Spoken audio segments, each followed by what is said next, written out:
Today I want to talk about Pakistan and how their weak government have given a rise to sectarian leaders, and how those sectarian leaders have doubled down and brought in organized crime to further batter that government.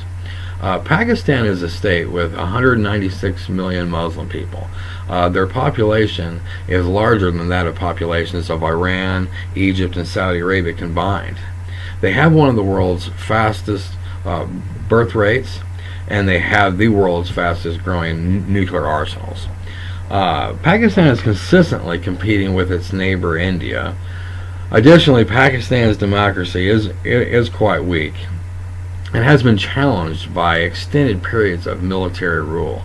Pakistan's sectarian conflicts have long been affected by extra-regional events such as the Iranian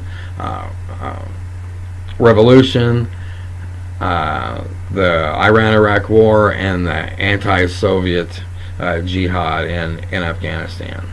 Numerous ethno-linguistic groups are united only by a common religion, which is Islam.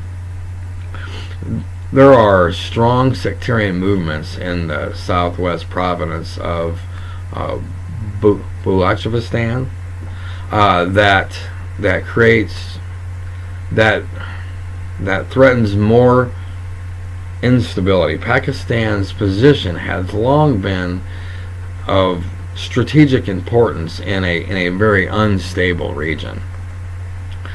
Today I will focus on how the Pakistani government has weakened their own authority and the integrity of their own state in order to prop up violent militant groups, and how these militant groups have used organized crime to further batter the state of Pakistan into submission.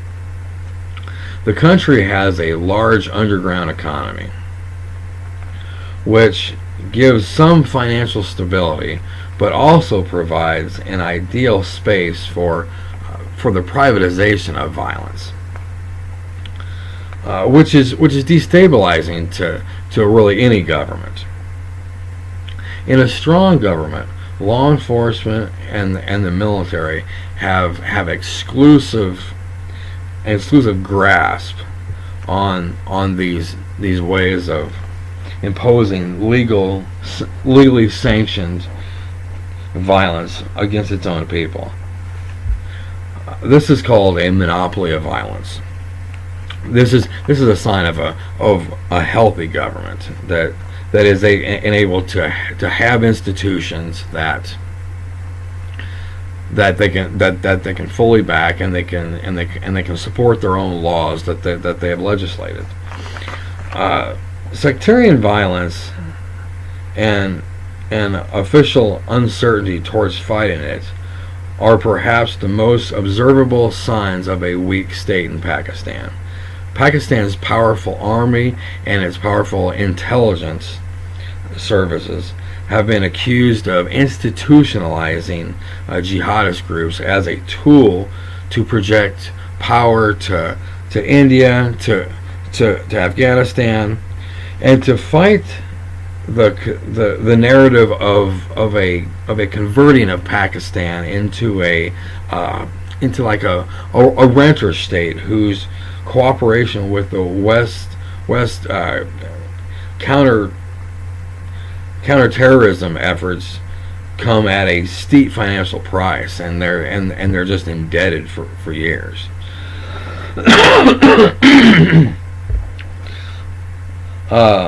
The weak state narrative is held together by one of the most extremely dangerous consequences of sectarianism, which has been the opportunistic self-radicalization of organized crime syndicates. A sectarian shade has been adopted to encourage an official tolerance of their profit-making activities. Drug trafficking have continued to be a community threat in Pakistan, Pakistan has also been affected by what is known by the balloon effect. Being neighbors with Afghanistan, the largest opium producer in the world, has its own set of geopolitical issues.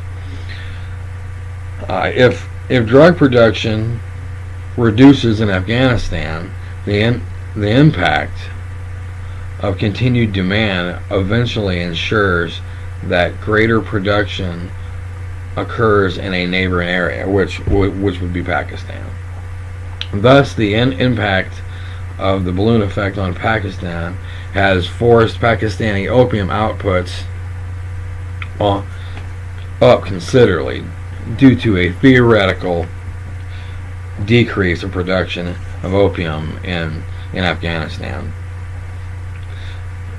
Many attempts by Pakistani press have been made to address such activities, and that has been at the risk of the reporter's life.